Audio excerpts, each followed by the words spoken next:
asalaamaaleykum beneen yoon di leen dalalaat beneen yoon ci biir Subatel voilà suñu ndéwénal dañu koy jëli waaye tamit dañu leen koy jox yéen ñi safoo la chaîne leader tous les lundis xam ngeen ni programme bi dañ ciy ànd ak art et lettres Fatima Diop bu dikkaatee rek daal di gën a enrichir culture sénégalaise bi mbaa mu enrichir ñun ñi nga xamante ni dañoo safoo suñu cosaan ndaxte nag la culture et l'identité de l'être waaye tamit immobilier mbirum kër moom yaakaar naa ni képp kuy dund lool ngay ñaan yàlla am loo moomal sa bopp bu ko defee nga wàcc ak luwaas kon nag moom Serigne Modou Mbacké Thiam moom daf ciy ànd ak ñun macha allah damay nuyu Modou Serigne Modou Mbacké Thiam borom immobilier bu ko defee ma déwénal ko baalu ko ak déwénati sang bi déwénati on le dit toujours baal ma ak waay baal naa la baal ma yàlla boole baal amiin waay di nuyu mbokki téléspectateurs yëpp c'est vrai que yéen moom tey yéen a ngi soog a tàmbali mais nous on a commencé depuis la semaine passée ëttu këru diine yi avec Baye Abdoulaye Lam on a eu l'occasion de présenter nos vœux mais ñu ngi koy dolliwaat rek ndax du doy donc di nuyu téléspectateurs yëpp di la nuyu Asma di nuyu Yaay Seydi Lay Maxtaar jërëjëf ziare bu baax lébu bu mag bi jërëjëf Cap Vert di nuyu sama jarbaatu bopp Fatima mais di nuyu sama grand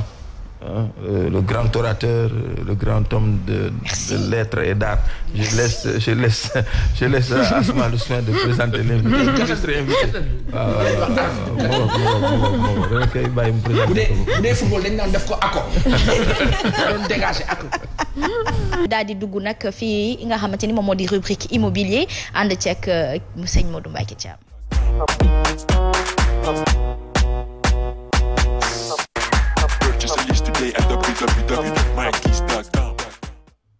mi ngi ak immobilier le paiement par dation en immobilier ou partenariat une alternative sûre au crédit bancaire.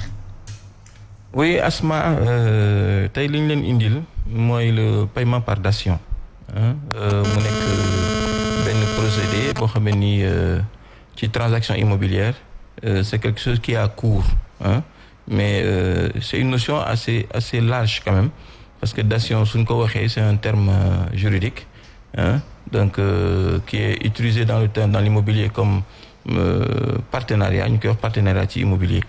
donc dation moom yàgg na fi bien avant sax l'avènement de l'immobilier et tout ça parce que en fait c'est une pratique qui consiste c'est-à-dire à payer un dû pas en espèces mais plutôt en nature donc lu doon faral di am la bu njëkk te ñi ko daan def ñu ci bëri mooy ñi daan ameel impôt état nga xam ne amuñu moyen financier bi nii de l'argent en espèces fayee ko impôt souvent dañu daan jël seeni or jël seen objet d'art mu nekk benn troc nga xam ni c'est une contrepartie boo xam ni dañ koy mesurer selon la valeur n'est-ce pas du prêt ainsi de suite di ko fayee kii mais ça s'est invité dans le domaine de l'immobilier parce que très souvent aujourd'hui c'est une pratique qui a pignon sur rue soo xoolee beaucoup d'entreprises immobilières aujourd'hui ont prospéré grâce à cette méthode-là bon c'était je vais te donner un exemple da ngay gis koo xam ni dafa yor terrain surtout suñu communauté yi nga xam ni c'est des communautés anciennes lébu yi par exemple soo xoolee au niveau de la Médina kër yi nekk ci rue 6 bi da ngay gis par exemple koo xam ni dafay hériter d'une maison nga xam ni kër famille la mais këru cosaan amul moyen pour tabax kër gi ay frères ay sœurs ñoo fay dëkk donc la dation foofu suñ ko appliquer foofu da ngay gis promoteur immobilier bu ñëw par exemple gis terrain bi xam ne terrain bi placé wu na mën na générer ay revenus mu waxtaan ak waa borom kër gi wala borom kër gi sax dem sàkku ji ko mooy héritiers yi sàkku ji ko ci par exemple un promoteur immobilier ne ko léegi dañoo bëggoon nga tabaxal ñu fi la dation là elle consiste en quoi c'est-à-dire à faire un partenariat gagnant-gagnant dañuy ñëw par exemple estimer la valeur de la maison par exemple ñu ne la valeur kër gi par exemple terrain bi kese c'est à 50 millions par exemple bon selon les barèmes et selon les contrats qui sont établis entre les deux parties parce que le contrat c'est la loi des parties bon ñu waxtaan ci ne la par exemple on prend 2,5 fois la valeur de ton terrain ñu tabax la ko en immeuble léegi loolee nga xam ne mooy valeur du terrain bi ñu rétrocéder la ko en logement neuf mun nañ la tabaxal par exemple ay 15 étages jox la 5 yi nga xam ne ni lépp yow da nga koy dëkkee mën nga ko sax yow à la limite après jaayaat pour mën a dem jënd ji feneen comme mën nga fa dëkkee parce que amoo woon moyen et là tu te retrouves dans un cadre de vie qui est idéal bëggoon a taxu par exemple Médina nga juddoo fa nga yaroo fa nga màggee bëggoon a taxu donc aujourd'hui on te donne une occasion de rester encore à la Médina mais dans des appartements neufs avec de nouveaux logements à moindre coût et li mu lay jariñ donc yaa koy moom mais c'est en fait yaa koy moom yaay moom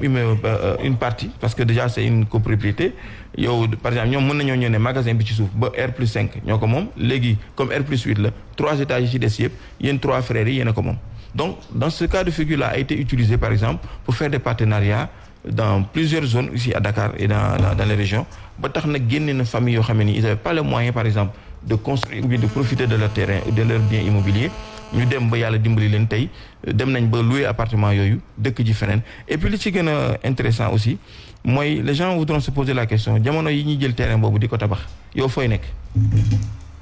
dans la clause de partenariat dañ lay dëkkal souvent feneen dañ lay dëkkal feneen le temps de la construction ñu tabaxal la kër gi nga louer le temps nga ñu louer la di la ko fayal ba keroog muy pare voilà ñoo lay fayal ça fait partie des termes dañ lay fayal ba keroog construction bi di pare ñu jox la et puis aussi il y a des règles tey aujourd'hui en datation immobilière amoo droit fayee nit ki yeneen appartement yu bokkul ci fii nga xam ne foofu nga tabaxee terrain bi parce que liñ fay bëgg mooy tey mu nekkoon famille boo xam ne say doom ñu ngi doon jànge juste à côté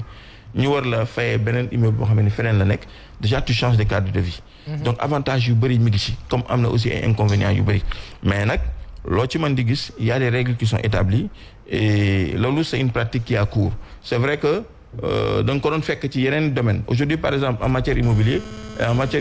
mooy transaction boobu ngay def ci wàllu kii mais en matière automobile tey da ngay gis nga war auto pendant 2 ans ñu defal la reprise nga yoroon benn X6 génn nga dem joxe X5 bi teg ci tuuti xaalis donc pour dire aussi que dation mën na nekk ci terrain bi yëpp soit tu as 800 mètres carrés nga ne 800 mètres carrés yëpp lay joxe ñu évaluer ko jox la ko en appartement neuf wala nga ne 400 mètres carrés yi lay utiliser léegi li ci des noonu on bâtit le bâtiment là-dessus mais c'est en copropriété mais individu parce que terrain du bu ñu tabax benn bâtiment mu nekk ci l'indivision déjà automatiquement dafay appliqué wu donc doo moom du ma moom ñoo koy bokk mais très souvent ñiy def partenariat dation boobu ils excluent ça parce que bon aussi c'est un peu compliqué pour la suite donc c'est un mode aujourd'hui de transaction boo xam ne nii ça a cours dans l'immobilier pour ñi ko xamul ça existe donc ça permet n'est-ce pas au propriétaire du terrain qui n'a pas les moyens peut-être de construire son terrain ou de mettre en valeur son terrain mais de faire des partenariats en dation par paiement léegi ce qui lui fait non seulement valorise son terrain et puis lui permet aussi de jouir de ces fruits-là su ma jëlee exemple par exemple parking bi nekk ci buntu Sen TV borom ki ko moom par exemple su amul moyen par exemple pour mettre ko en valeur mën na ne ba écoute j'ai un supermarché qui est à côté man je vais faire la concurrence au supermarché il fait un partenariat par dation et c'est des partenaires qui viennent qui construisent un R+20 wala yu demee noonu il prend le rez-de-chaussée ba 5e étage li ci des partenaires yi ko tabax ñoom ñooy xool parce qu'ils ont un portefeuille client donc dañuy jaay loolu appartement yi dañ koy jaay rapidement et des entreprises wala sociétés là ci ñoom seen xaalis génn yow nga desee sa R+5 ci suuf noonu mën nga def benn magasin wala benn hypermarché boo xam ne ni day concurrencer hypermarché bi nekk à côté donc du coup mën nga jaay peut-être ñaari étages yi ci kaw def ko fonds de commerce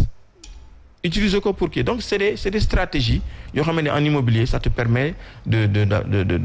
en fait de valoriser ton terrain mais de changer aussi de conditions de vie waaw quoique nag ça comporte des risques parce que il faut faire d'abord le choix du promoteur qu'il soit quelqu'un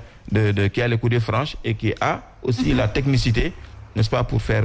ce projet-là donc loolu moom lañ leen indi woon tey c'est très vaste comme terme c'est juste pour wax nit ñi ne c'est des possibilités c'est des astuces qu'on peut utiliser parce que ñàkkul ku nekk dans ce cas de figure là aujourd'hui xamul ni muy séddalee këram mënu ko miraas amul moyen wu dem donc souvent il se retrouve à brader ça wala ñu nekk foofu dans la promiscuité muy indi ay problèmes yoo xam ne nii voilà nit ñi xam nañ ko Sénégal voilà donc c'est un peu ça qu'on a envoyé aujourd'hui les termes sont assez quand même vastes parce que c'est très technique c'est ce qu'on a envoyé voilà c'est ce qu'on a envoyé aujourd'hui quoi voilà c'est vous permettre par là on y va voilà ça permet aux gens c'est les petits ken quoi en fait les petits glo-glo quoi en fait voilà très bien en tout cas merci beaucoup delloo nga ma Abidjan delloo naa la yaa dellu sa bopp di c'est ce qu'on a envoyé voilà non mais xam nga rek juddu dafa fort bind dafa fort. te muy dëgg moom dafay détendre ci yow. dafay des bu baax a baax en tout cas merci beaucoup ci rubrique bi tey ab leeral la yoo xamante ni dañu koy soxla ñun askanum Sénégal ngir rek gën a mën a xam fu ñuy teg suñuy tànk réveil psychique et psychologique.